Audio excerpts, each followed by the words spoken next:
At 45 years old, Della Hartley was walked out of a motel office she had run for 19 years with a cardboard box in her arms, $163 left in her checking account, and a termination letter that called 19 winters of quiet decency a case of revenue fraud.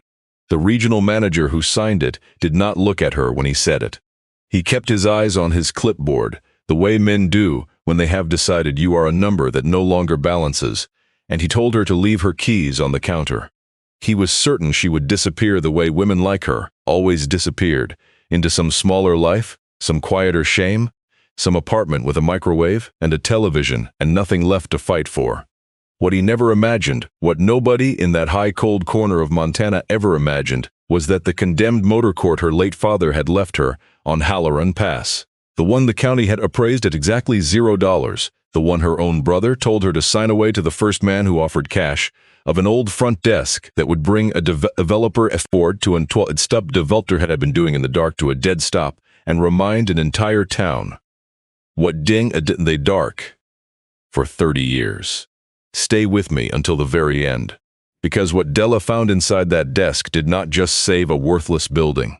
It revealed a debt the size of a whole community, and it proved that the gentlest people are the ones the world should be most afraid of underestimating. Before we go any further, tell us where you're watching from tonight. And if a story like this means something to you, make sure you're subscribed, because there is a moment near the end of this one that I promise you will not see coming. Della Hartley had spent her whole life being the kind of woman other people called reliable, which is a word that sounds like a compliment and functions like a leash. Not bright in the way that draws attention, not ambitious in the way the world rewards, just reliable, steady as the snow line, the woman who showed up early and stayed late and made sure the people around her were taken care of, even on the nights when no one thought to ask whether she was. She had grown up in Quill, Montana, a town of 900 people folded into the bottom of a valley where Halloran Pass came down out of the mountains and met the old state highway. Her mother had cleaned rooms at the lodge in town. Her father had run a motor court up on the pass, 11 miles of switchbacks, above the valley floor, where the trucks came over the summit and the weather turned without warning and a lit window could be the difference between a bad night and a final one. She had learned early what work looked like. She had learned even earlier what it cost to be the person everyone leaned on. Her father was a man named Walter Hartley, though everyone on the pass had called him Walt, and Della had spent most of her adult life not speaking to him. It was not a dramatic estrangement. There had been no single fight, no slammed door, no unforgivable word. It was the slow, quiet kind of distance that builds between two people who love each other and cannot find the language for it. The kind that hardens one missed Christmas at a time until 12 years have gone by, and neither of you remember exactly how the silence started or how it got so deep. She had left Quill at 23. She had married a man named Roy Sutton who turned out to be charming in the way that cost you everything. And when that marriage finally collapsed at 31, she had not gone home. Pride is a strange shelter. It keeps the rain off and it freezes you solid. She had built her life instead around a job. The thing she could never explain to anyone, the thing she had stopped trying to explain even to herself, was that she had not left her father because she stopped loving him. She had left because loving him had begun to feel like standing in a cold house with the windows open. Walt Hartley had been a man who showed everything he felt by doing, and almost nothing by saying. When Della was 9 and broke her wrist falling off the propane tank she'd been told 100 times not to climb, he had driven her 40 minutes to the hospital in Helena at midnight with one hand on the wheel and the other flat on her back. And he had not said a word the whole way, not one. And she had understood even then that the silence was the love, and the love was the silence, and that she would spend her life trying to hear it. He gave away rooms to strangers, and could not bring himself to call his own daughter on her birthday. He patched a stranger's roof in the rain and let 12 years of Christmases go by without picking up the phone. It was not that he had no heart. It was that his heart only knew how to speak one language, the language of the lamp and the patched roof and the warm stew, and Della had needed, just once, to hear it out loud, and he had never managed it, and she had finally stopped waiting. That was the whole estrangement. There was no villain in it. That was what made it unforgivable, and that was what made it In the end, the easiest thing in the world to forgive. The Cardinal Inn was a budget motel franchise off Exit 9 down in the valley, 60 rooms and a flickering sign, and a parking lot full of people passing through on their way to somewhere they could afford to be. Della had started there at 26 as a night clerk and worked her way up to manager, and for 19 years, she had been the soul of that ugly little building. She knew the regulars. She knew the trucker who drove the Billings route and tipped in stories. She knew the families who came through every summer on their way to the lake, the kids a little taller each year.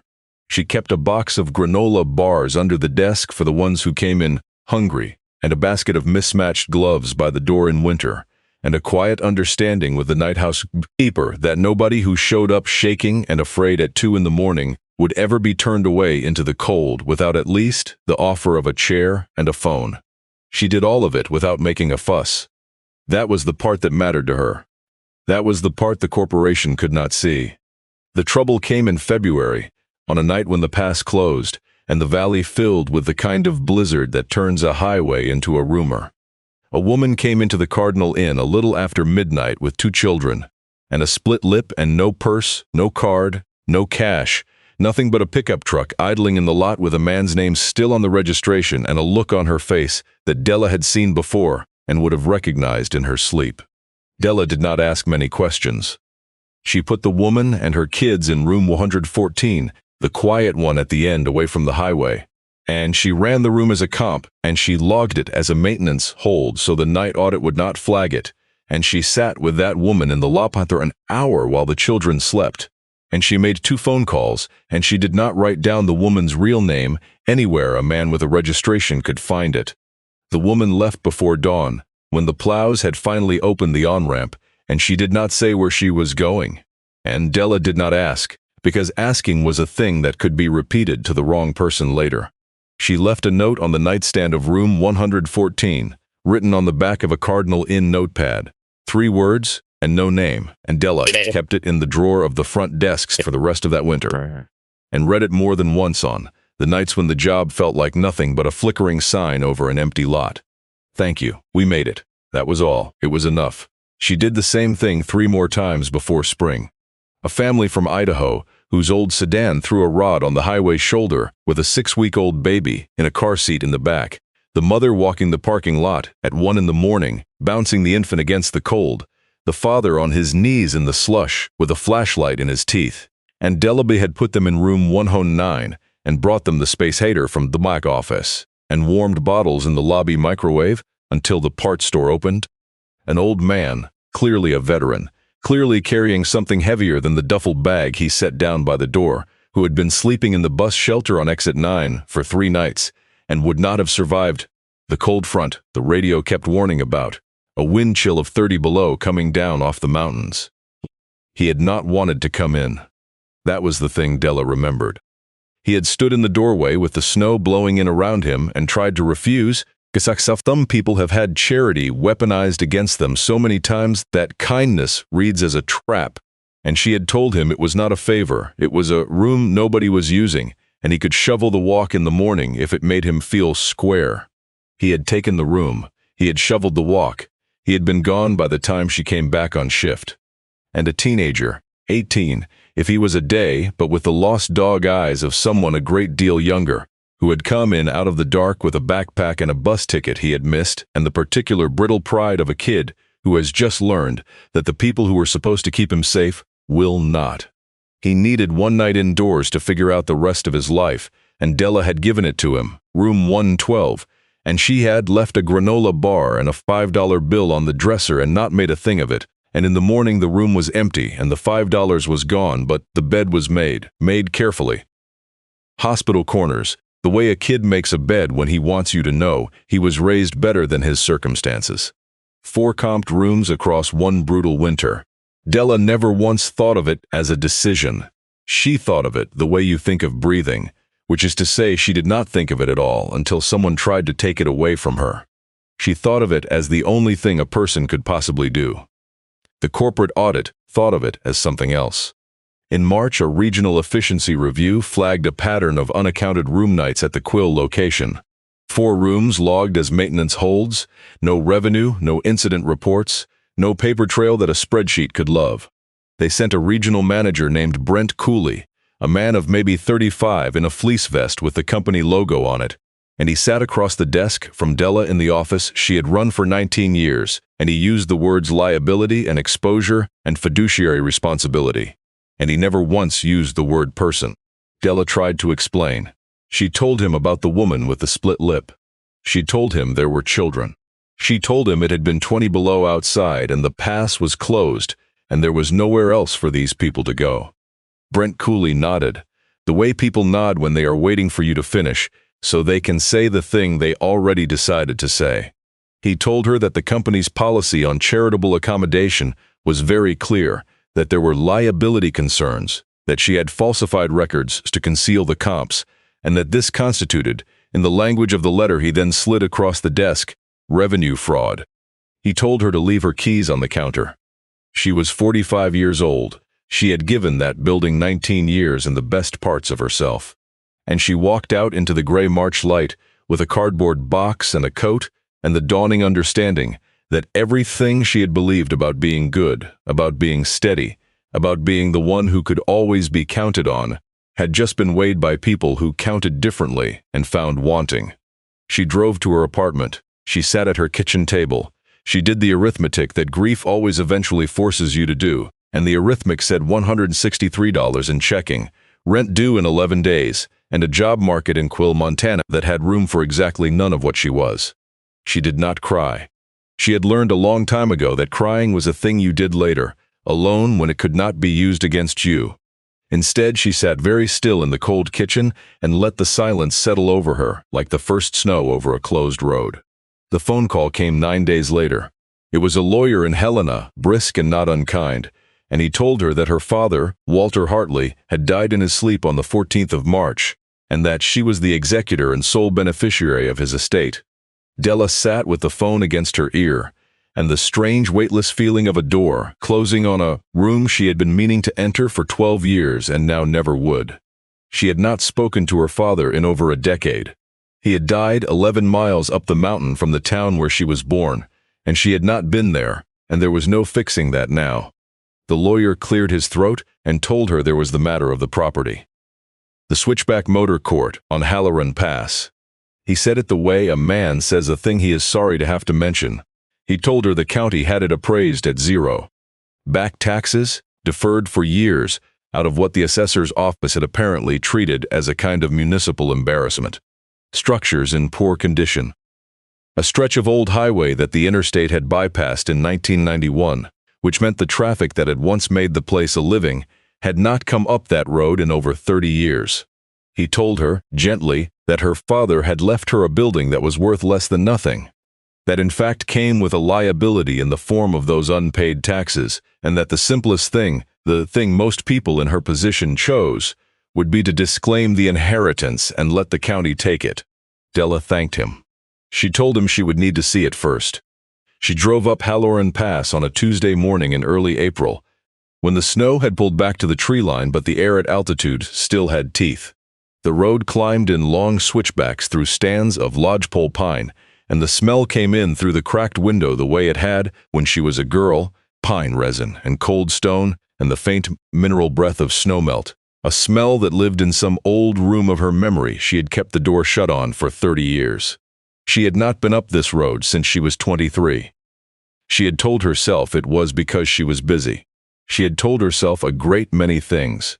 The Switchback Motor Court sat in a wide gravel pull-off at the top of the third long curve, where the mountain opened briefly into a shelf of flat ground and you could see all the way down into the valley and the toy-sized town at the bottom of it. It was a single low building in an L shape, 8 units and an office, the kind of motor court they had stopped building when America stopped driving slowly. The roof sagged at the far end. The paint, which Della remembered as a warm cream, had weathered to the gray of old bone. The big sign by the road still stood, a tall stool post with a hand-painted board, and most of the letters had faded past reading, but she could still make out the shape of the word that had been her father's whole life. Vacancy, and below it, smaller in her father's careful block letters, faded almost to nothing but not quite gone, always. She stood in the gravel lot in the cold, bright air and looked at it for a long time. Brent Cooley had slid a letter across a desk and told her what 19 years were worth. Her brother had called the night before, from his comfortable life in Denver, and told her to sign the thing away to the county and be done with it, that it was a money pit, that Dad had been a stubborn old fool who could never let a dead business die. And here, at the top of a road nobody drove anymore, was a building the entire world had appraised at zero. She had a feeling, standing there, that the world had made a habit lately of appraising things it did not understand. Preparing and narrating these stories takes us a great deal of time. So if you're finding something here worth your while, take a second to subscribe. It genuinely keeps this channel alive. Now, back up the mountain with Della. The office door was not locked. That was the first thing that stopped her. In 19 years of running a motel, she had developed an almost religious feeling about locked doors. And her father's office at the top of an abandoned pass, 11 miles from town, with no one to watch it, stood open to anyone who turned the handle. She pushed it in and the hinges complained, and the smell came out to meet her. Cold wood smoke from a stove gone out weeks ago. Dust and old paper. The particular still air of a room where a man had lived alone and recently stopped. She stepped inside. The office was small and worn and almost unbearably familiar. A front desk of dark varnished pine ran along one wall, its surface scarred with decades of use. Behind it hung a pegboard of room keys, 8 of them, each on a diamond-shaped fob her father had cut and sanded himself. There was a wood stove in the corner, cold, with a stack of split lodgepole beside it. There was an armchair with the stuffing showing at one elbow, and a reading lamp beside it, and a low shelf of paperback westerns gone soft with handling. And on the desk, in a heavy brass holder green with age, there was an oil lamp. Not electric. An actual oil lamp, the kind with a wick and a glass chimney. The chimney smoked dark at the top from years of burning. Beside it lay a box of wooden matches and a small tin of lamp oil, and a square of cardboard on which her father had written, in the same block letters as the sign outside, 4 words she would not understand for several more days. Keep the light on. Della stood in her father's office and felt the 12 years between them open up under her feet like a crevasse. She did not cry then either. She had work to do, and work was the only language her body had ever fully trusted. She spent that first day doing what she knew how to do, which was to take inventory of a building. She walked the 8 units one by one with a flashlight and a notebook. Most of them were in the rough shape the lawyer had promised. Soft floors, water stains, a smell of mildew in the 2 on the low end. But they were not the ruins she had braced for. The roofs had been patched, recently by hand, with a competence that surprised her. The beds were made. Every room had clean linens folded at the foot of the mattress and a spare blanket in the closet and, she noticed as she went, a small card on each nightstand in her father's handwriting that said the same thing. No charge if you need it. Pay it forward when you can. She found herself standing in the doorway of Unit 4 for a long while, holding that card, not entirely sure what she was looking at. The units told a story she did not yet know how to read. They were poor, yes, water-stained and tired, the carpet worn to the backing in the doorways where 30 years of boots had come in out of the snow. But they were not the rooms of a man who had given up. Someone had been keeping them ready. Someone had been laundering linens for guests who, by every economic measure Della understood, did not exist, on a road no one drove, in a building no one would have blamed an old man for letting rot around him. The soap in the bathrooms was unwrapped and waiting. The water glasses were clean and turned upside down on folded paper. In the closet of Unit 6 she found a child's nightlight, a little plastic moon, plugged into the wall and switched off. As though her father had wanted a frightened kid in the dark to have at least that, the soft suggestion that the night was not total. She stood in Unit 6, with the plastic moon in her hand, and felt the shape of a question, forming that she did not have words for. Who were all these rooms for? Who had he been keeping the light on for, all this time, at the top of a dead road? It was the dog that found her, not the other way around. She had come back out to the lot in the failing light to get a tarp from her car, and when she straightened up, there was a dog standing at the edge of the gravel where it met the trees, watching her. He was old, gray around the muzzle, some big shepherd mix, gone lean with years, and he was missing his left front leg clean at the shoulder. He stood balanced on the other 3. with the patient steadiness of an animal who had made his peace with the arrangement a long time ago. And he did not bark, and he did not come closer, and he did not run. He just watched her with a kind of grave attention, as though he were the one deciding whether she could be trusted on this mountain, and not the other way around. Della crouched down slow and held out a hand. The dog considered it.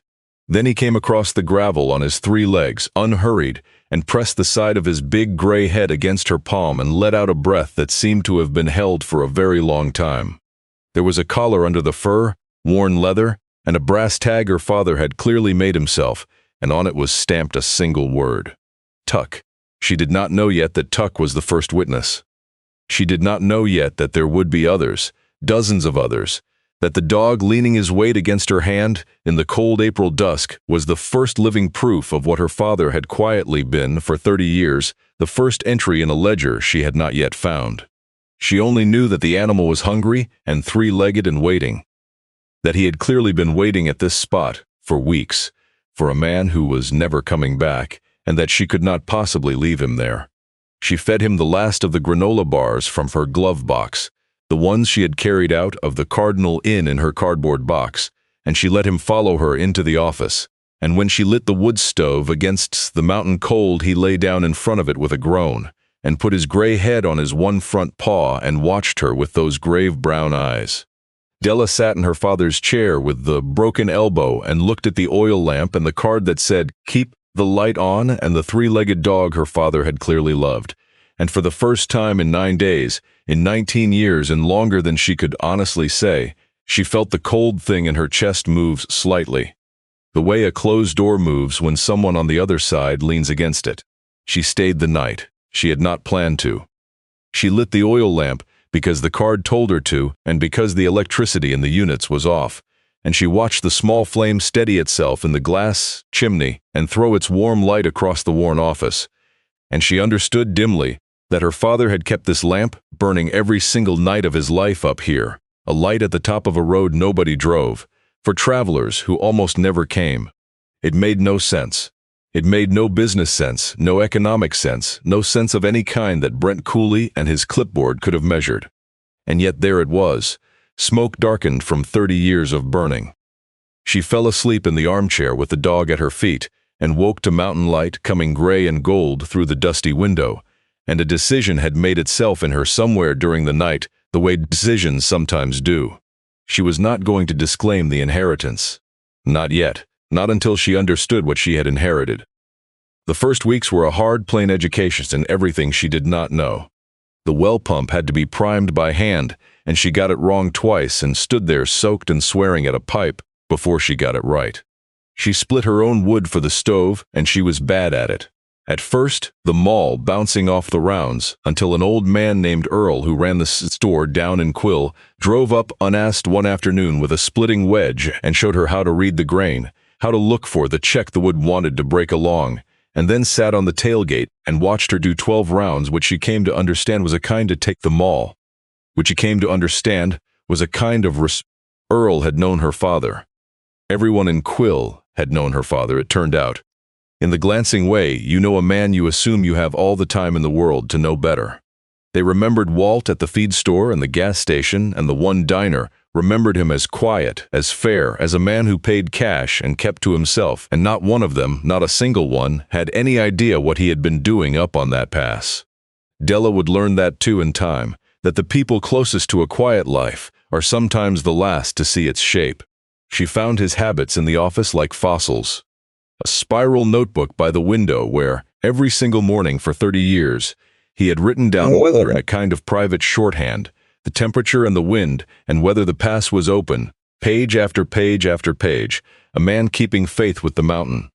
A coffee can of bent nails he had clearly straightened by hand on winter nights, because new nails cost money he would rather keep for guests. A cigar box of his reading glasses, 4 pairs, all repaired with tape and fishing line. She held those taped glasses in her hand for a long time. Here was a man who would give a stranger a free room for a week and would not spend $6 on glasses for himself.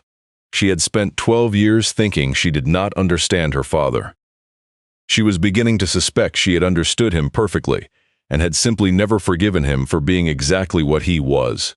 It took her 3 more days to find the ledger, and she found it by accident, which seemed to be exactly how her father had arranged for most important things to be found.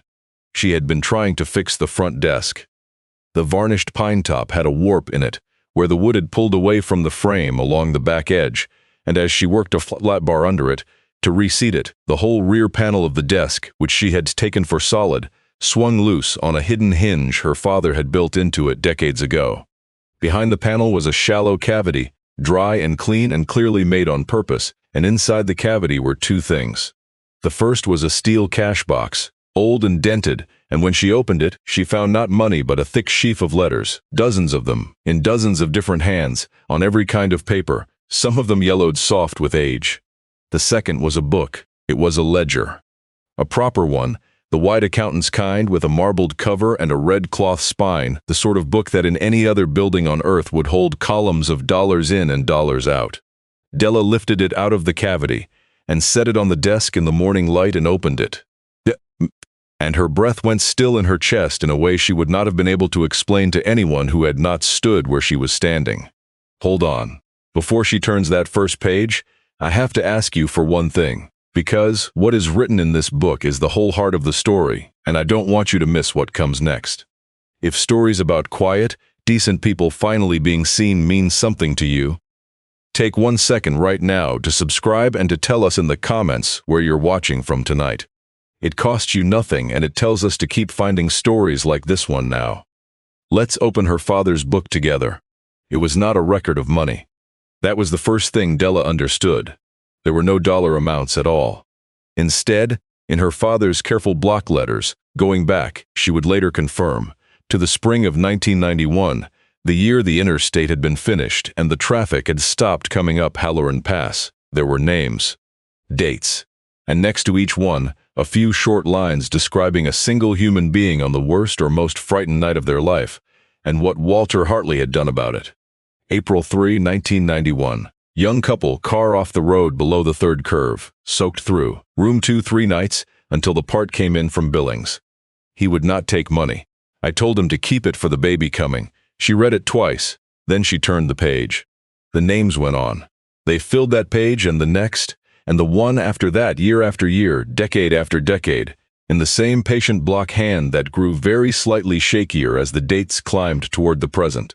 A trucker who had jackknifed in an ice storm and sat in the office for 2 days until the road cleared, fed from Walt's own stove. A runaway girl of 19, half frozen, whom Walt had not turned out and had not turned in, but had instead driven down the mountain himself to a shelter in town once she was warm enough to choose it. A man just out of prison with nowhere to go, given room 6 and a week of work patching roofs in exchange for the dignity of not being given anything for free. A family fleeing a wildfire 2 counties over with everything they owned in a horse trailer.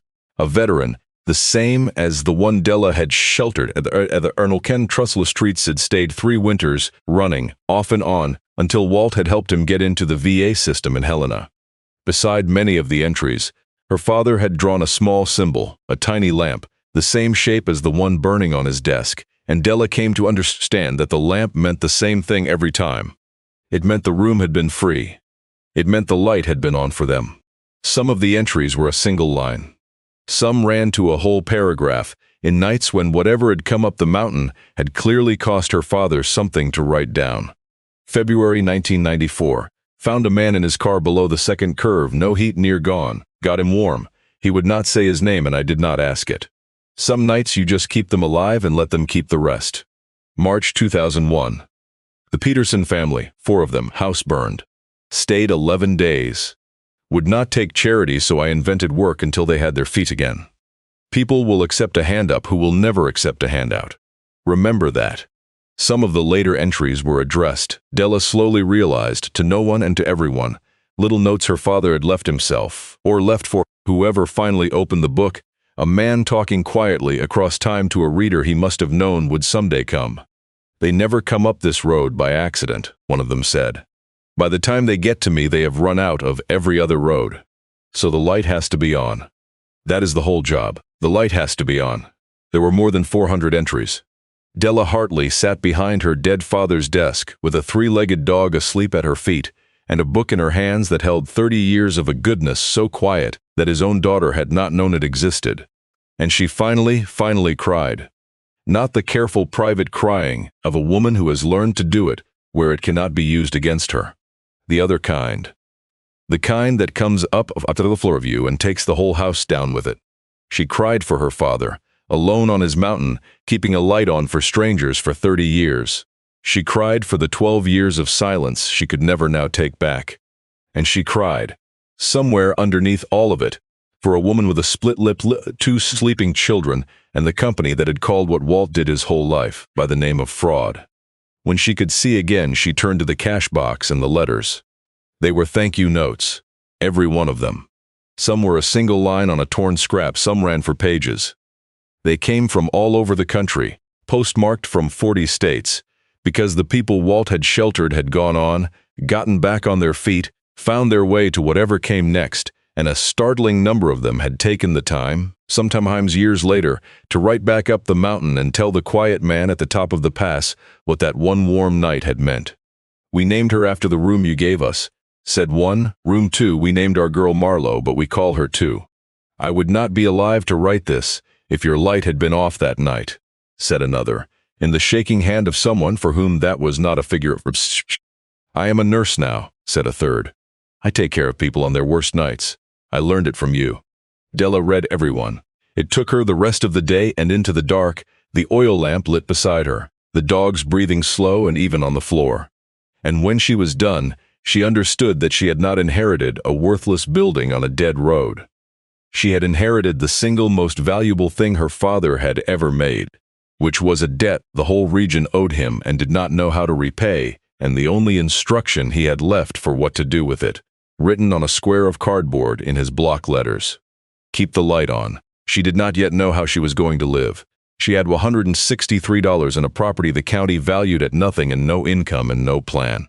But she lit the lamp again the next night, and the night after that, and on the 4th night, 11 miles up a road that the world had forgotten, headlights came around the 3rd curve and climbed toward the only light burning on the mountain. The man who got out of the truck was named Cyrus Beale.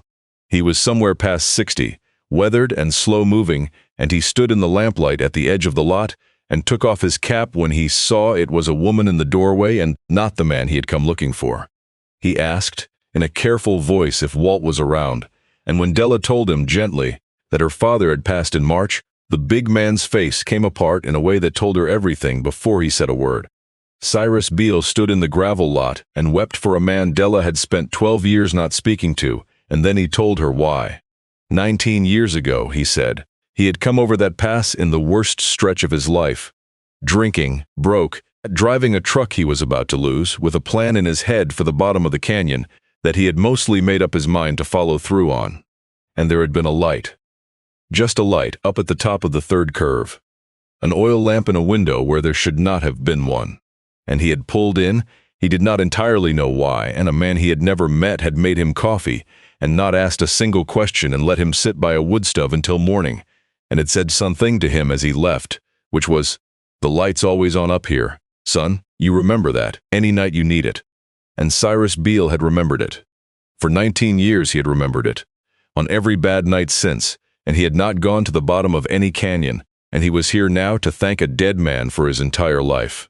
Word travels strangely in mountain country, along old phone trees and church bulletins and the long memory of small towns. Within 2 weeks of Cyrus Beale they began to come. Not many at first, and then more. They came up the switchbacks in the long evenings when the work led out down in the valley, headlights climbing toward the only light on the mountain, and they parked in the gravel lot and got out slow. And most of them stood for a moment, looking at the building before they could make themselves come to the door, because the building was the thing they had been carrying around inside themselves for years. Pilar came on a Thursday. She was in her early 40s now, steady and warm, and she ran the free clinic down in the valley 2 days a week, and she told Della that she had come over Halloran Pass 20 years ago at 22, with a black eye and a 4-month-old and $40, and a man 2 hours behind her who had promised her she would not get far. She had not known where she was going. She had only known she was going. And there had been a light at the top of the third curve, and a man who made her tea and did not ask her one single question she did not want to answer, and who put her in room 2 and gave her the office phone and a list of numbers in his own handwriting, shelters, a women's advocate in Helena, a county number that could keep her name out of the system. She had used every one of them. She had her own name now. She had a daughter in college and a clinic full of people on their worst days, and she had spent 20 years, she said, telling herself she would drive up here someday and thank him, and she had let 20 years go by, and now she was thanking a chair by a cold stove and a woman she had never met. Della told her the chair counted. She believed it did. Joaquin came on a Saturday with his whole family in the truck, his wife and 3 kids, and he stood in the lot and could not at first get the words out. He was a county road foreman now, the man who kept Halloran Pass open all winter, which Della would later understand was not a coincidence, was in fact the most deliberate thing a person could do. 26 years ago he had come up this road 4 days out of Deer Lodge with the kind of record that closes every door before you knock on it, and Walt Hartley had given him room 6 and a hammer and a week of roofing work, and had paid him in cash at the end of it, and shaken his hand and called him a good worker. And Joaquin told Della, with his kids listening, that no one had called him a good anything in a long time before that, and it had rearranged something in him that had stayed rearranged for 26 years. He plowed the pass now. Every storm. He kept the road to his own salvation open with his own hands, and he had never once told anyone why, and he was telling Della now because the man he had been keeping it open for was gone, and somebody ought to know. A woman named Ruth came, who had been the runaway girl of 19 in the ledger, except she was 60 now, and she had driven 6 hours from Idaho when she heard, and she sat in the office and held the page with her own entry on it, and traced her father's drawing of the little lamp beside her name with one finger, and did not say anything at all for a long time. A man named Gabriel came, who was a pastor now in a town across the divide, who had been the man in the car below the second curve in 1994, the one who would not give his name. He gave Della his name now. He said he had spent 30 years trying to be the light for other people that an old man had been for him on the worst night of his life, and that he had a whole congregation full of people who had no idea they owed their pastor's life to a motel on a closed road, and that he would like, if she would let him, to bring some of them up here someday to see it. Not all of them were grand. That was the part that undid Della most in the end, the small ones. A heavyset man in his 50s named Dale, who drove a propane truck, who pulled in one evening and stood in the lot, turning his cap in his hands and could barely get the words out. And what he finally said was that he didn't have a big story, he just wanted her to know that one February his truck had broken down up here when he was 20, and broken scared of his own father, and Walt had let him use the office phone and given him a cup of coffee, and more than that, had talked to him for 2 hours about nothing in particular, about engines and weather, and how a man learns to be a man, and that nobody had ever just talked to Dale like he was worth 2 hours before, and he had thought about that night his whole life. He had named his own son Walter. He had never told the old man that. He had been meaning to drive up and tell him for 30 years, and he had run out of road. He cried in the gravel lot, this big propane truck man, and Della stood with him and did not try to fix it, because she had learned by then that some griefs are not problems to be solved, but debts to be witnessed, and the witnessing is the whole of what you can do. They came up the mountain 1 and 2 at a time, all that spring, and they stood in the lamplight and told Della who her father had been, and she wrote down every story in the back of the ledger because it felt like the only proper place to put them. She began to understand something about the geography of the thing, sitting in that office night after night. Her father had not run a business. He had run a kind of rescue station disguised as a business, at the exact altitude where people ran out of options, at the precise point on the map where the easy roads gave out and only the hard one was left. They never come up this road by accident, he had written. By the time they got to him, they had run out of every other road. And he had understood that, and he had stayed up there for 30 years on the strength of that understanding. Alone, with an oil lamp and a 3-legged dog, keeping the last road lit. She started keeping a guest book of the living. She did not entirely decide to. It simply began to happen, as the most important things in that place seemed to, without anyone deciding, and by the end of April there were more than 30 names in it. People who had driven hours to stand on a cold gravel lot and grieve a man the county had appraised at 0. By the end of May there were 60. The book filled up faster than she could have believed, with the proof that a single quiet life, lived deliberately at the right altitude, can hold up an entire region the way a keystone holds up an arch, invisibly, by being exactly where the weight comes down. It was the first week of May when the silver truck came up the pass, and it did not belong to anyone who needed a light. Before that, though, on a raw night in late April, Della had taken in her first guest, and she had not planned that either. A man came up the pass a little after 11, an ordinary man in an ordinary sedan, lost, his phone dead, low on gas, badly shaken from sliding on a patch of late ice on the second curve and very nearly going over. He had seen the light. That was all he could say at first, standing in the doorway in the cold with his hands not quite steady. He had been coming down off the summit in the dark, certain he was alone on a closed mountain. And there had been a light at the top of the third curve, and he had aimed for it the way a drowning man aims for anything that floats. Della put him in room 2. She did not think about it. She lit the wood stove in the unit and brought him a bowl of the stew she'd had on the office burner and let him sit and get his hands back, and she did not charge him. And when he tried to insist, she told him the same thing she had read 400 times in her father's hand, that it was a room nobody was using, and he could pay it forward when he was able. He left in the morning with a full tank from the spare cans in the shed, an address to mail a thank you to, if he felt like it someday, and Della stood in the lot and watched his taillights go down the switchbacks into the gray dawn. And she understood with a force that put her hand against the doorframe that she had just done the exact thing that had gotten her, walked out of the Cardinal Inn with a cardboard box. The exact thing, a free room for frightened strangers on a bad night. Brent Cooley had a word for it. Her father had a different word for it. She knew which word was true, and she knew it all the way down, and the knowing settled into her like a foundation pour going hard. She went inside and opened the ledger and wrote it down. The man from the second curve, room 2, one night. And beside it, with a hand that did not shake at all, she drew a small lamp. It was the first one in her own writing. It would not be the last. Della was up on a ladder repairing the vacancy sign when she heard it.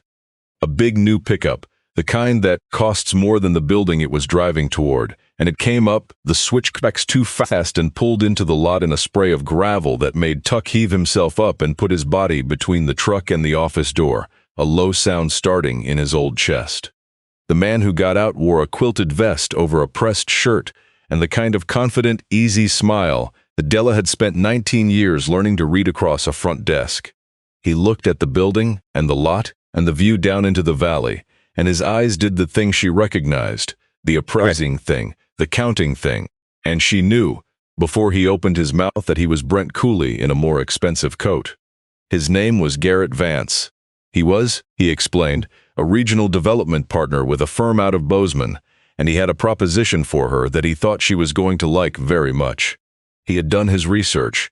He knew her circumstances, he said with a sympathy that did not reach his eyes, knew she'd had a hard run lately, knew the property was a burden, back taxes and all. He gestured down the mountain at the long blue gleam at the bottom of the valley, the Halloran Reservoir, and he laid it out for her like a gift. There was a development coming, a resort, a marina, a whole lakeside community, and the access road they needed ran right through the old highway, right past this shelf of flat ground with its 100-mile view, and his firm was prepared, in light of her difficult situation, to be extremely generous. He named a number, $45,000, cash, for a property the county said was worth nothing. He said it like a man naming a number he expects to end a conversation. He told her she would be a fool to turn it down. He said, and here his smile thinned out into something truer, that, of course, the alternative was that the county was going to come for those back taxes one of these days, and a condemned structure on a parcel they needed for the road was the kind of thing that had a way of getting condemned for real. And wouldn't it be so much better for everyone if she just took the very fair money and let go of a dead man's mistake? Della came down off the ladder slowly.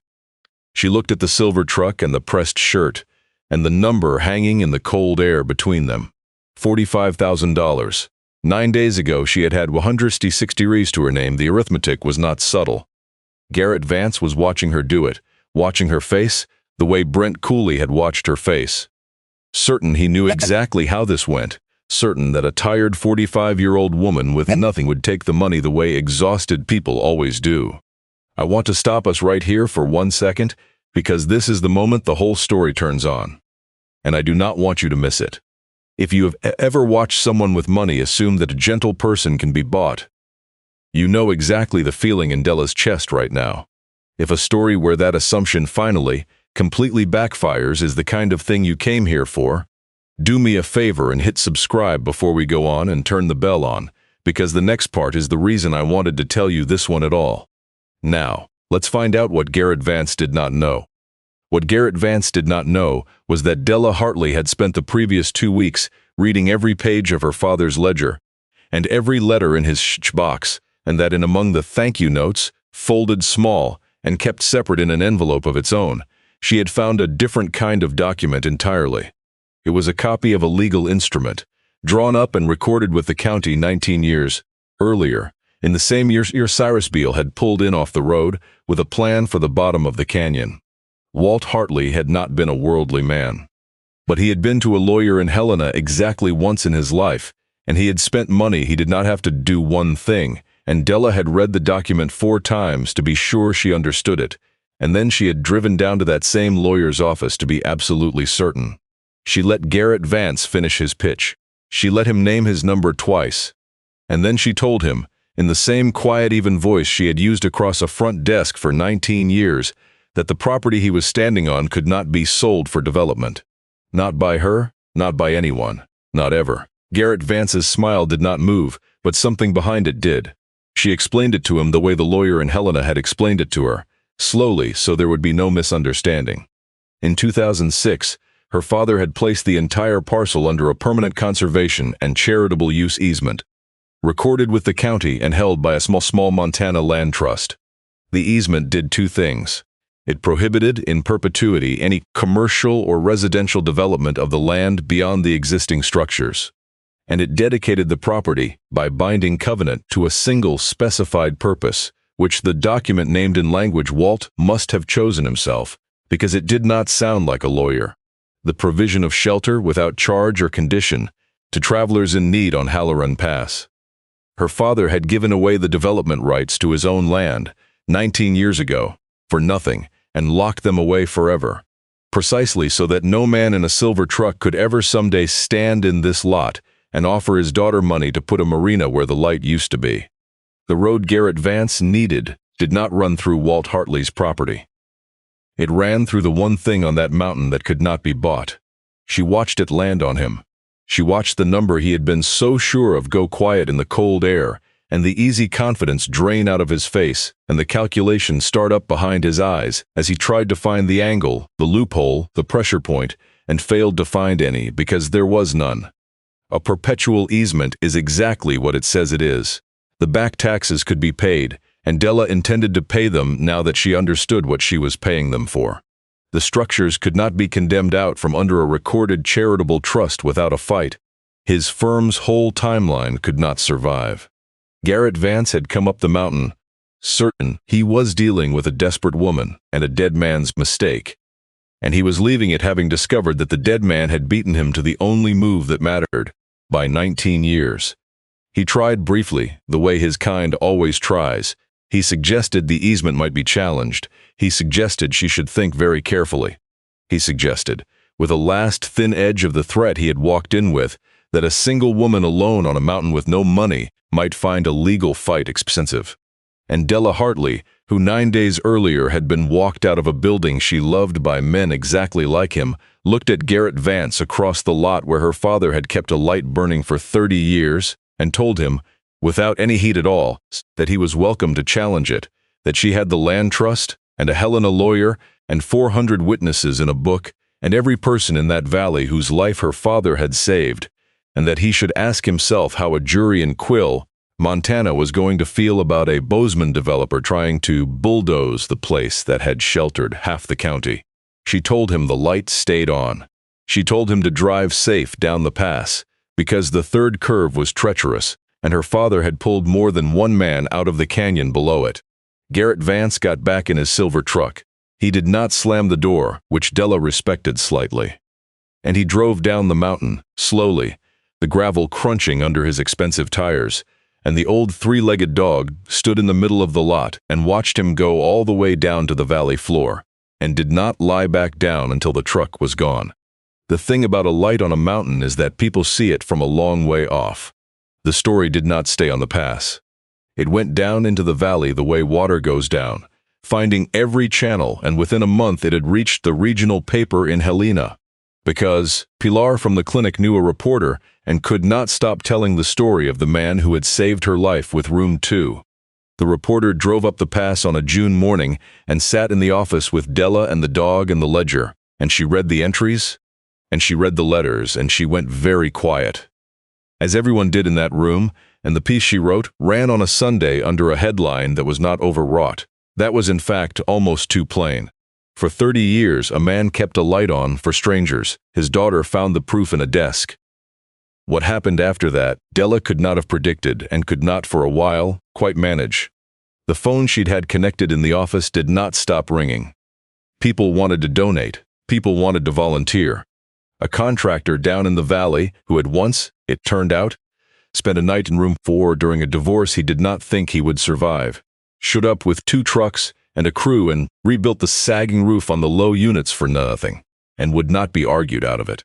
The land trust that held the easement, a tiny operation run out of someone's spare bedroom, suddenly had more interest in the switchback than in anything it had ever held, and helped Della set the place up properly as a nonprofit, so the donations had somewhere to land, and the back taxes could be cleared, and the lamp could keep burning on something more reliable than one woman's $163. The donations themselves told their own story, if you knew how to read them, and Della had learned how to read exactly this kind of story from her father's book. Most of them were small.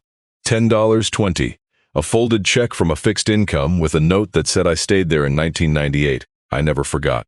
A retired schoolteacher in Bozeman sent $100 a month with no explanation and never gave her name.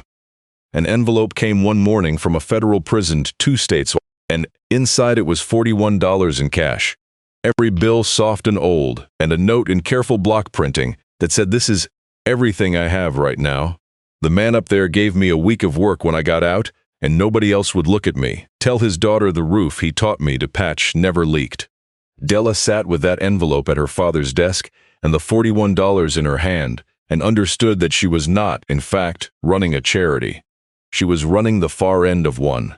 She was the place where the kindness her father had let out into the world 30 years ago was finally coming home, dollar by crumpled dollar, the long, slow return of a thing he had cast on the water and never expected to see again. There was one more thing the newspaper brought, and it was the one Della had not let herself hope for.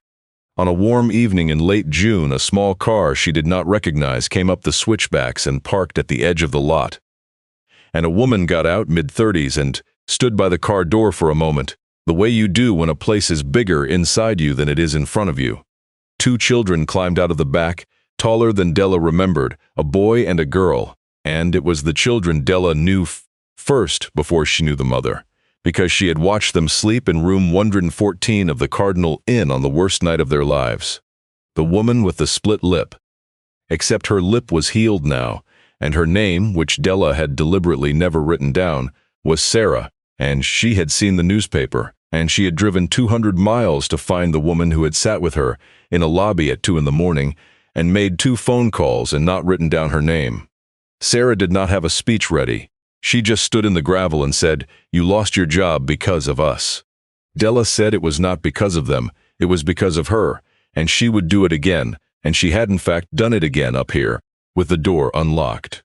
Sarah looked at the lamp in the office window, and the units behind it, and the dog, and the sign that said vacancy, always, and something moved across her face that Della recognized because she had felt it herself the first night on this mountain, the slow turning of a person who has just realized that the worst thing that happened to them was a door, and that the door opened. Sarah and her kids stayed the night. In room 2, because 2 was the room her father had always given the ones who had run out of road. In the morning, Della watched their little car go down the switchbacks into the valley. She went inside and opened the ledger. And she did not write Sarah's name, because some names you still protect even when the danger is over, but she drew the small lamp anyway, beside a blank space, and she understood that this was the entry that had cost her a job and given her a life, and that the arithmetic on that, the real arithmetic, the kind no clipboard could do, came out so far in her favor that she had to set that pen down and breathe. She did not get rich, that was never what it was. But she got something she had not had since the day. Brent coolly slid a letter across a desk, which was a foundation, a floor under her feet that no regional manager could pull out from under her. A place that was hers in the way that mattered, not because the deed said so, but because she had read every name in the book and understood what she was keeping. Garrett Vance's firm did not give up quietly, because firms like his almost never do. In July, there was a county planning hearing in the courthouse, down in Quill, an ordinary procedural thing about the reservoir development and its access road, the kind of meeting that 900 people usually let 4 people attend. The firm's lawyers had found, they believed, an angle. They argued that the conservation easement was vague, that a charitable use covenant written by a layman could be challenged, that the public interest in jobs and tax revenue outweighed one stubborn old man's handwriting. They came down from Bozeman in good suits, and they were not wrong that the law had gray in it, where they were pointing. What they had not counted on was the room. Della had not organized it.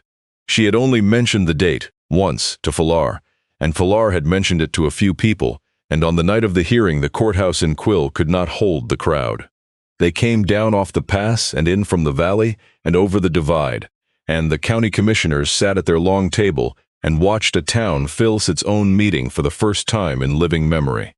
One by one, people Della had never met stood up at the little microphone and said the same thing in 100 different ways. Cyrus Beale stood up and said a light on that mountain had kept him out of the canyon below the third curve 19 years ago, and he had a wife and 2 grandchildren now who existed because of it. Pilar stood up in her clinic scrubs and said she had come over that pass with a black eye and a baby, and the place they wanted to bulldoze for a marina was the reason both of them were alive.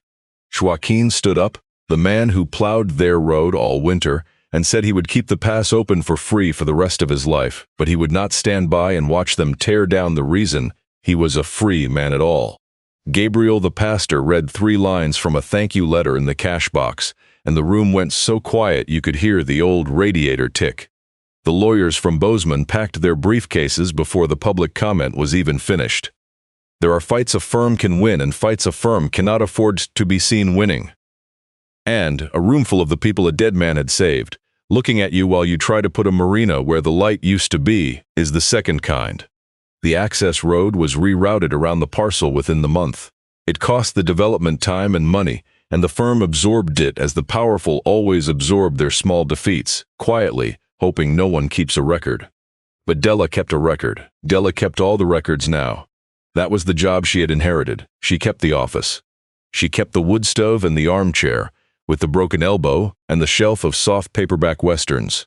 She replaced the wick in the oil lamp, but she kept the darkened chimney, because 30 years of burning was not a thing you wiped clean.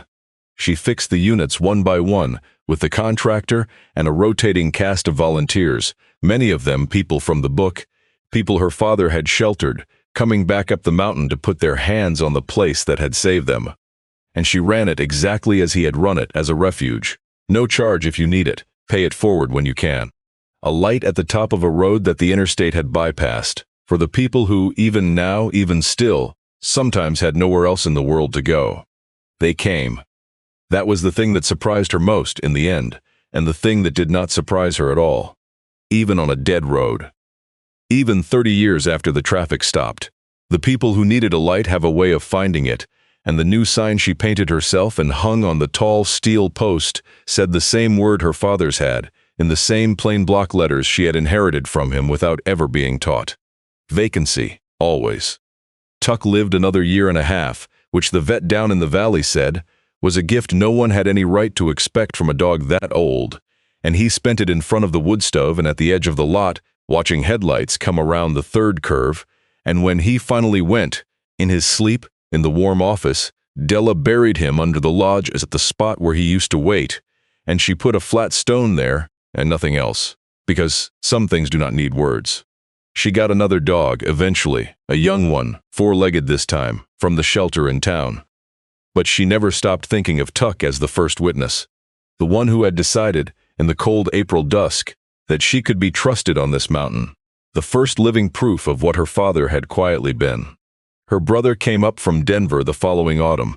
His name was Glenn, and he was 3 years older than Della, and had spent those 3 years and everyone since being the practical one, the one who got out, the one who measured things in the same units the world measured them in and had done well by it. He stood in the doorway of the office where their father had lived and died, and he looked at the ledger open on the deck and the letters in their cash box and the new units rebuilt and full, and Della watched something move across his face that took him a while to find the name for, the same way it had taken her. He picked up one of the taped pairs of reading glasses from the cigar box and turned it over in his hands, and his jaw worked. He had sent their father money once, years ago, a good amount, the year his business took off, and it had come back uncashed with no note, and Glenn had taken it as the old man's pride, as a rebuke, and had carried the sting of it ever since. Della showed him the entry from that same month in their father's hand. Glenn's check, it said. Send it back. He needs to keep what he earns. I have everything I need up here. Glenn read it twice. He said, I told you to sign it away. She said, I know. He said, I didn't know, Della. I didn't know what he was. And she said, neither did I. That was the worst part. And then the best part after. The two of them stood in the lamplight a long time and did not say much else, because some debts between people who love each other and could not find the words get paid in standing quietly in the same room at last. And Della understood that too now, because she had read 400 versions of it in her father's hand. 2 years after Brent Cooley walked her out of a building with a cardboard box, Della Hartley stood in the office of the Switchback Motor Court on a December night with the snow coming down hard and the pass closing below her, and she did the thing she did every evening now, the thing the card had told her to do, the thing her father had done every night of his life up here. She filled the oil lamp. She trimmed the wick. She struck a wooden match and touched it to the wick and watched the small flame catch and steady itself in the smoke-darkened glass. And she set the lamp in the window where it could be seen from the third curve, a light at the top of a road the world had forgotten. For travelers who almost never came, except that they always eventually did. Then she did one more thing, the thing she had been working up to for 2 years. She opened the ledger to the first blank page, after 400 and some entries in her father's careful block hand. She picked up the pen, and in her own writing, which she had been surprised to find, looked more like his every year. She wrote the date, and below it she began a new column, the way you start a thing you intend to outlive you. The first entry was a young mother and a child, a flat tire on the third curve in the first storm of the season, given room 2 and a hot meal and the radical experience of not being charged for surviving a bad night. Beside it, the way her father had taught her without ever teaching her anything. She drew a small lamp. She had learned, over 2 years on the mountain, the thing her father had known for 30 and never once said out loud, because he was not a man for saying things out loud. A legacy is not the building you leave. It is not the money of which there was none, or the land which could not be sold, or even the name on the deed. A legacy is the light you keep burning when no one is watching and there is no profit in it and the whole world has appraised you at 0. It is a book full of names. It is the door you never lock. It is the simple, stubborn, world-changing decision to keep the light on and then to hand the matches to whoever comes next. She thought about that often now, on the long nights when the snow came down and the pass closed, and it was just her, and the dog and the lamp. The men with the clipboards and the silver trucks moved through the world certain they could see what things were worth, and they could see almost nothing, because the only instrument they had ever been given measured price, and the things that hold a life up are not for sale and never were. Her father had figured that out young, somehow, and had spent his whole quiet life acting on it, 11 miles above a town that never knew. And the proof of him was not in any bank. The proof of him was in 400 names, and a clinic, and a plowed road, and a pastor across the divide, and a stranger who aimed his car at a light in the dark and lived. You could not put that on a spreadsheet. That was the entire point. That was the thing the powerful would never understand, and the gentle would never forget. The men who had measured Della Hartley and found her wanting had made the oldest mistake there is, which is to confuse the price of a thing with its worth. Brent Cooley had called 30 years of kindness a case of fraud. Garrett Vance had offered $45,000 for something that was, in the only accounting that ever finally matters, priceless. They had both been so certain. They had both been so completely, catastrophically wrong. Della set the pen down. The lamp burned steady in the window. Down in the valley, the lights of Quill came on one by one against the early, dark 900 people at the bottom of a mountain, and some unknown number of them owed their lives to a quiet man and his light, and now to his daughter and hers. The snow came down, the pass closed, and 11 miles up an abandoned road, in a building the world had valued at nothing, a light stayed on for anyone who needed it, the way it always had, the way it always would. Keep the light on, she did.